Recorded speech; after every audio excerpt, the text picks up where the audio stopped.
Hi and welcome back.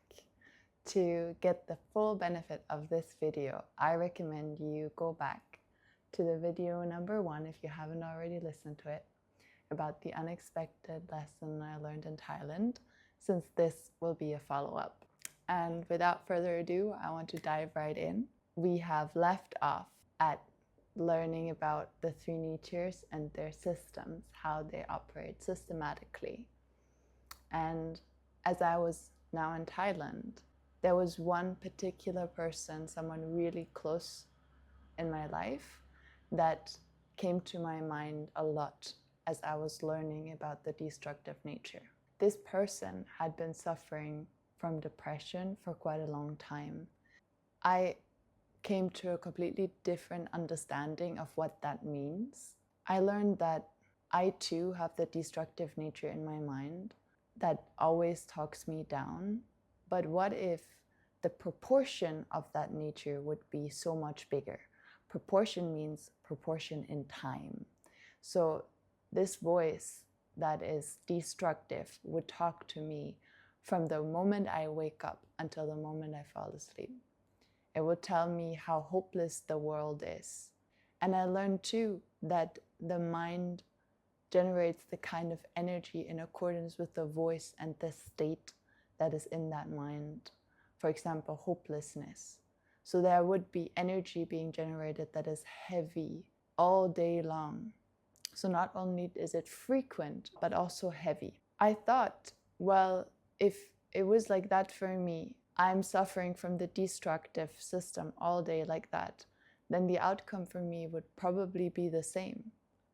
I too would not be able to get up, to go out, to just go and change things about my life. I also wouldn't have anything else to talk about but the negative things in life, because I would only speak out loud what I hear inside my mind all day long. Now, this really helped me, and it really was at this point in my own journey a point that kept me going, kept me wanting to learn more about the different natures and the destructive nature and their system. Because I was wondering, so what is the solution to this? How do we liberate from the unwholesome nature, the destructive nature and their system, bit by bit, and how do we increase the proportion of the wholesome or the constructive nature or their system within our mind? Now, I wasn't suffering like that in my mind from the moment I wake up until the moment I fall asleep. But I too had the unwholesome nature in my mind. I have an example for this, wherein at that time in Thailand, I had started to take up a routine of meditating many hours per day. And one day, when I left the meditation hall, I went into this empty corridor to go to the bathroom. And suddenly, out of nowhere, there was this voice that came up in my mind. And it said, huh? Only 2 hours? Really? Like, you weren't trying really hard. Prajan told you the longer the better. He will be so disappointed.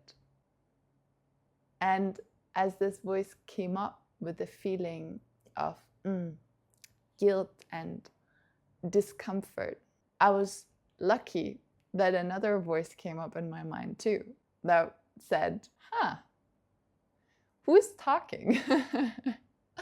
I'm here in this empty corridor, just minding my business, going to the bathroom. I have learned that all of my thoughts are not my own. This is not Prajan talking, telling me how disappointed he is. So who is it talking? I was lucky in that moment. I had the option to agree with the second voice and realize, oh, this is what I've been learning about. This is what they mean. This is the destructive voice. This is the destructive nature talking, trying for me to listen to them, for me to believe them so that they can bring about their energy while they remain in my mind to get in the end towards their goal, towards destruction.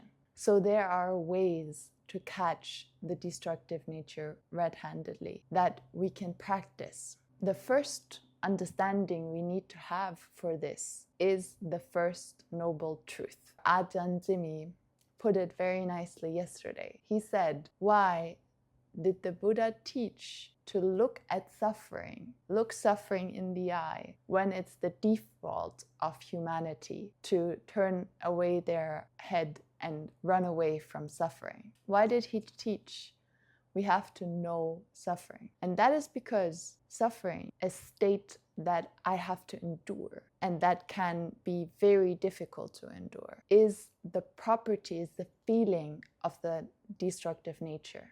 So whenever they enter into my mind comes in contact with them and I can perceive them. Their first property is that immediately once they enter my mind, I feel uncomfortable. And that's not all. He said to know suffering, to look suffering in the eye. And that is because the second property of the destructive nature is unknown, unawareness, darkness, blindness. You see, in this example, I would have been a victim towards that first voice if the second one would not have come up, would not have pointed out to me, something is maybe not right here, would not have brought clarity and awareness to the situation. So we see here, because this is so important, unawareness, property of the unwholesome nature together with suffering. Awareness and clarity, a sense of yourself, that is the property of the wholesome nature, of the constructive nature. Ajahn, my teacher, was teaching me how to work in accordance with the wholesome or the constructive nature. And he taught me like this: have the intention, intend to know the soles of your feet. Let's do it together. Now, when you have the intention to know the soles of your feet, your mind will go there and you can perceive the soles of your feet, right? And one more, have the intention, intend to be aware of, to know your breath as you inhale and as you exhale. Now, what happens whenever we intend to know of something is the moment we intend to know something, our mind will go there, first to the soles of our feet. Now, when our mind is there, the state of awareness will rise up inside of our mind. That is what lets us perceive. We had soles to our feet before, and there were nerval endings in there before, but we didn't perceive it. That only happens when our mind, together with the state of awareness, is there. Now, awareness is the foundational property of the wholesome nature. When there's awareness in our mind, we are directly connected to the wholesome nature. And this is how my teacher taught me about meditation. He taught me to intend to know any signal that is easy for me to know. Pick one and then have the intention to be in awareness of that signal. The moment you set that intention, your mind will go there and the state of awareness will arise. And then whenever you wander off, come back. Don't force it, very gentle, very slow. Why do we do this? Now there is a separate video where we talk a little bit more in depth about this, Ajahn Jimmy and me. It's the first episode of our series, and the series and my videos complement each other. So if you are interested in hearing more about this, you can check out the first episode later. I will do a quick summary here. What happens in meditation? Our body has its own automatic healing system. When we have a normal cold and we just drink enough water, we rest enough, and we eat plenty of healthy food, the energy from that input is used to run the automatic systems of the body, the metabolism, and also the immune system and other mechanisms, to then heal our body of all the viruses, bacteria, all the pollutants that are inside of our body. The mind has a similar system. It too needs energy to run its own automatic cleaning system. Different from the body, it can create its own energy. The only thing that it needs for that is a state of mind. The most potent positive state of mind is awareness. So whenever the state of awareness arises in our mind acts like an energy generator, bringing about that positive energy that the mind needs to clean out all the pollutants out of the mind. Mental pollutants, what are those? I learned that not only is there suffering and unawareness in my mind at the time when the unwholesome or destructive nature is in my mind, but they also leave their marks on my mind. This is what we call pollutants, mental pollutants, and they can take many different forms. Chaos and confusion, it can be wandering mind or sensual pleasure, doubt, restlessness, sleepiness, irritation. All of it are states that we have to endure if we're clearly aware of them. When we come in contact with pollutants, just like when we come in contact with the unwholesome nature itself, we feel a state that we have to endure. We feel suffering, and maybe we haven't cleaned our mind in decades. So when we start to practice meditation, we don't actually know where the pollutants are or how to clean them. We only bring our mind to an object for the state of awareness to arise, and then we just observe for it to maintain as long as we can, and then if we wander off, we bring it back. The automatic cleaning system is what takes care of the pollutants, and that is why all those things I just named, like irritation and restlessness, decrease over time, because the thing that is causing it, the pollutants, are being cleaned out bit by bit. So in meditation, I don't do anything else but just remain in the activity, keep on knowing. When there is suffering, I know that this is because of the pollutants that are in my mind. So in practice that looks as such, I will intend to know of my breath, for example. Now my mind goes here, the state of awareness arises, good energy flows in. This lasts for maybe 4 seconds in the beginning. The inhale, exhale, gone. Gone means that the pollutants inside of my mind act up. Only when the wholesome nature comes to help me do I remember, oh, wait, wasn't I meditating? Didn't I want to stay with this state of awareness? A thought that comes in my mind as if I thought of it myself. Now, when that happens, I suddenly have a sense of myself again. I suddenly remember myself again. And now I can just renew my intention. So I can say in my mind again, I intend to know of my breath. And my mind will go there again. And this starts over and over and again. And that is all I do when I practice meditation. The automatic cleaning system does everything else. And the way I do it is very gentle. So I don't force my mind, I just invite it back in a calm and gentle way. Like I invite it to just take a rest, just be with me. Let's observe my breath together. So overall, what happens here when the pollutants are being cleaned out is that the overall quality of the mind increases. When the quality of the mind increases, I learned, the wholesome nature has an easier time to enter our mind. What does that mean? Proportions shift, because the wholesome nature can enter my mind more often, and the destructive nature can not enter it as often anymore, because there aren't as many pollutants in my mind anymore. And concentration, what people understand that one does when one meditates, happens naturally over time as the pollutants decrease, as the wholesome nature is able to remain inside of the mind with awareness longer and longer and longer. Another way of phrasing this is, I am able to stay connected with the wholesome nature, the constructive nature, for longer and longer periods of times. That is when concentration happens naturally from the decrease of pollutants. Let's come back to what I shared in the beginning. We wanted to shift the proportions.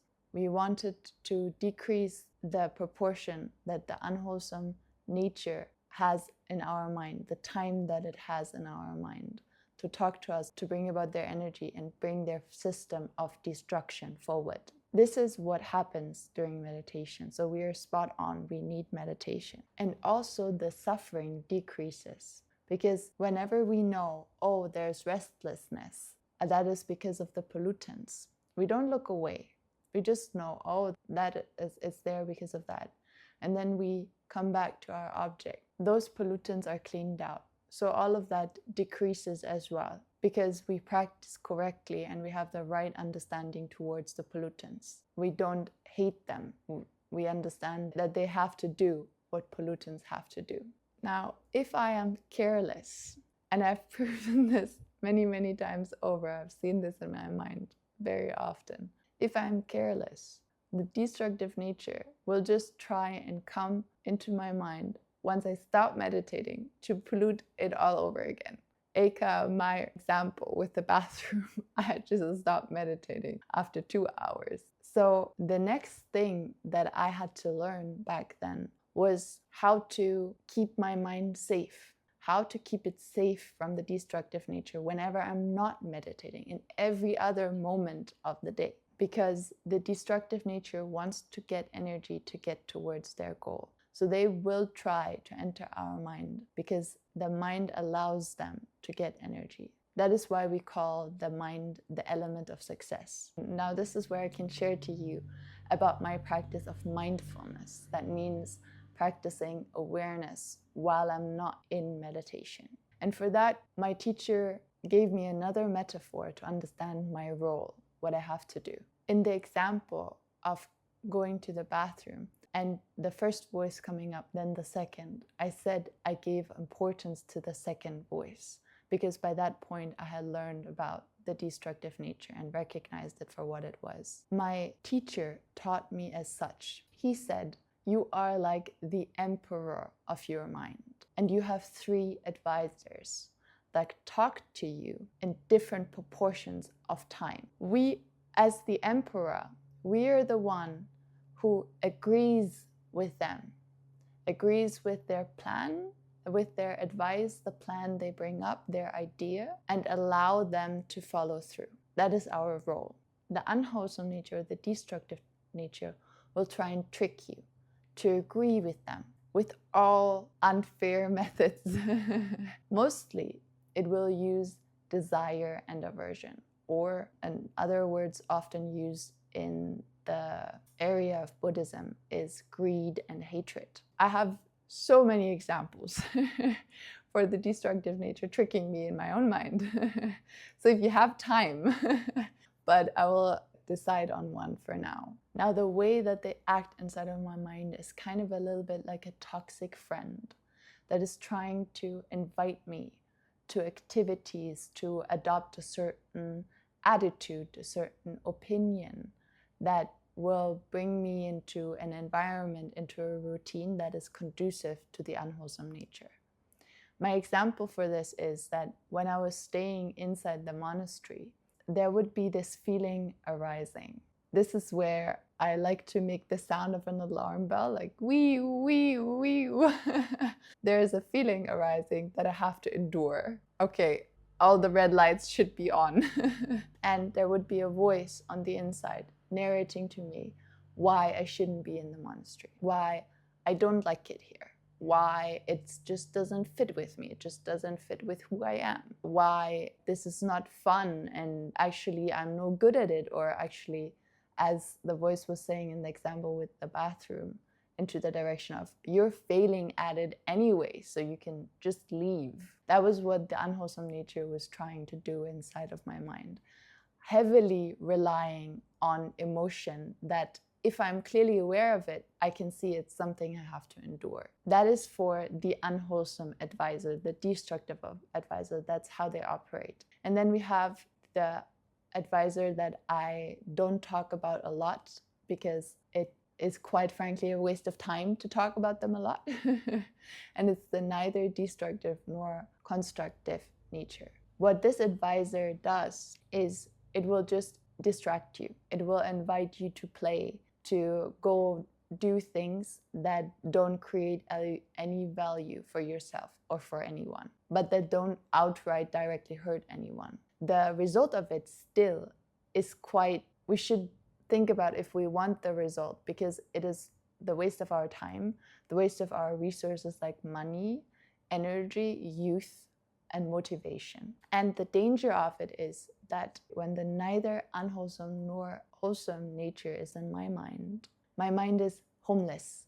It doesn't have a base. It doesn't have an object. Therefore, it's really easy for the unwholesome nature to kidnap it, to kind of get into the game, start advising as well, because we are already not aware of ourselves. Now, the third advisor, the wholesome nature, is completely different. They don't act like the other two natures, who the moment that you're tricked by them, you agree with them, they take over. The wholesome nature really acts like an advisor that is there to try and educate and guide the emperor to rule in a way that will bring prosperity for the emperor and the whole country. And what do we reign over? Our own body and mind. That is our kingdom. Once I had learned about the mind needing to have an object or a home where I can intend to know of, so that my mind goes there and the state of awareness arises in there.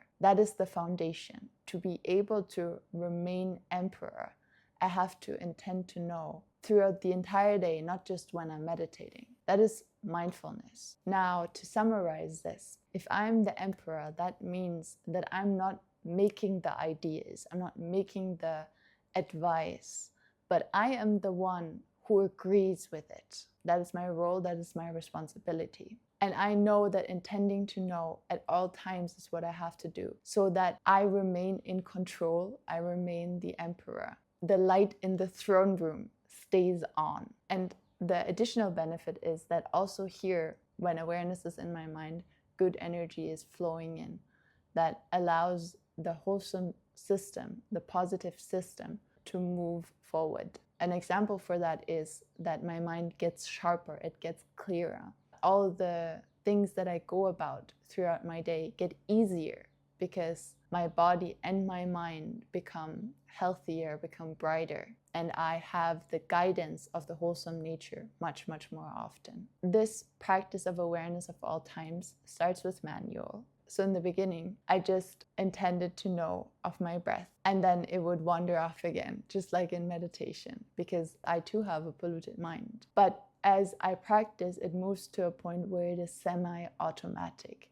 I get already automatic in certain activities to be mindful, to have a certain object, for example, as I'm walking, or as I'm eating, or as I'm talking. Now, as I am able to be mindful one activity after the other, semi-automatic at some point moves to automatic, which means 100% mindful. I'm still with semi-automatic, but I'm practicing to get there. As I'm practicing throughout the day to be mindful, whenever there is a voice that appears in my mind, the first thing I do is to ask, who is talking? When I ask, the unwholesome nature doesn't have rhyme and reason on their side. They will only use pressure when you ask them to elaborate on, why should I do this? Why should I believe this opinion? Why should I have this attitude? Why should I agree with this? So they just use pressure because I want to, or because I don't want to, as if you thought of it yourself. The neither constructive nor destructive nature doesn't have any real reasons as well, just distraction for the fun of it. Whereas the wholesome nature can tell you exactly why. It will tell you with rhyme and reason what benefit this will bring to you now and midterm and in the long term. So by knowing who is talking, I know the outcome already. Is it suffering? Is it waste of time? Is it prosperity? I get to choose. That is what it means to be the emperor in my mind. My teacher said, now that you know, you will see that you either have a hand in your own destruction or you have a hand in your own growth. I, for one, do not want to have a hand in my own destruction. I do not want to agree with the unwholesome nature, although I have been tricked by them many times, because I don't want to agree with them. Once I politely disagree, what I do immediately when I disagree with that voice, I recognize it as a destructive nature, is bring my mind back to a base, a home, immediately. Bring it back to, as I've been using this example, back to my breath immediately, because I know that there are pollutants in my mind. And if I don't stabilize my mind and allow the state of awareness to arise in there and the good energy to flow through and the pollutants to be cleaned out, those pollutants will now squeeze my mind to try and force me to go along with it. Like in the past, when I didn't have this technique and the unwholesome nature would come up in my mind, and I would know, like, this is not a good thing to do. But because I couldn't bring my mind to safety, the unwholesome nature just used the pollutants to squeeze my mind, so that in the end, I would agree with it. I would allow it to follow through just for the suffering to stop. like someone putting a gun to your head, only that the voice sounds like it's your own. And even though it was the unwholesome nature's idea, their strategy is always to gaslight you. So you could imagine that they come to the emperor, they whisper their plan into my ear, the ear of the emperor. And when the emperor isn't completely aware, isn't paying attention, doesn't know about the destructiveness of this particular voice and agrees with it, the advisor will move in front of the emperor and say, "The emperor has decreed." And that means that the result is ours to have. We are the ones who will be held responsible in the end, not the unwholesome nature. This is just a little bonus material from me. When I fall for the guidance of the unwholesome nature, they will be sure to come back for the second round and to blame me for it and be like, "Oh, what kind of person are you to do this or to think like that or to say that?" Even though they were the ones who tricked me into doing it in the first place. Now, with all of this being said, in the past, it had been automatic for me to listen to the destructive nature, to the neither destructive nor constructive nature. It's been a habit familiar. Therefore, I could not just expect for it to change like with a snap of a finger. It's a bit by bit change, a little bit by a little bit by a little bit. We find one trick of them and another trick, and we liberate one layer at a time from the different systems. As long as I still have proportions of the unwholesome and the neither wholesome nor unwholesome nature inside of me, I have to expect imperfection in my practice. This is what I want to tell you too. If you start practicing, don't be discouraged. Expect imperfection. And that brings us towards the end of this video. In the end, our goal is to become one with our wholesome nature, what we call our true self. And this state, to become one with them, is also called enlightenment. Until reaching there will be imperfections. Yes, less and less pollutants along the way. But still, it's like one level after the other that we complete. Until then, I have to work with what I have. But as long as I work in accordance with the system of the wholesome nature, the system will bring me there anyway. That is the outcome of the system: prosperity, happiness, and peace. And this is how I started to practice 3 years ago.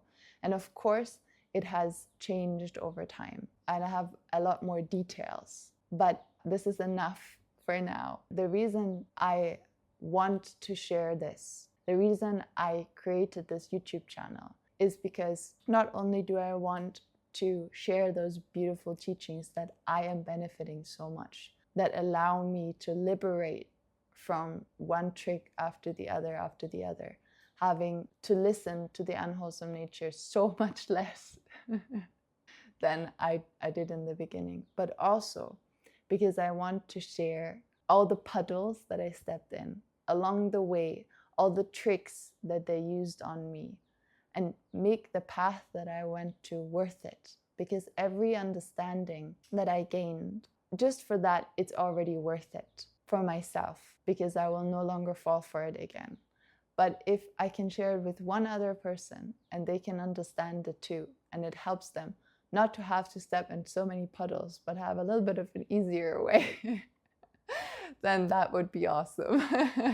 So that is the end of my second video. Let me know if this was clear. Let me know what you think. I hope this was helpful. Thank you so much for listening. See you again next time. Bye bye.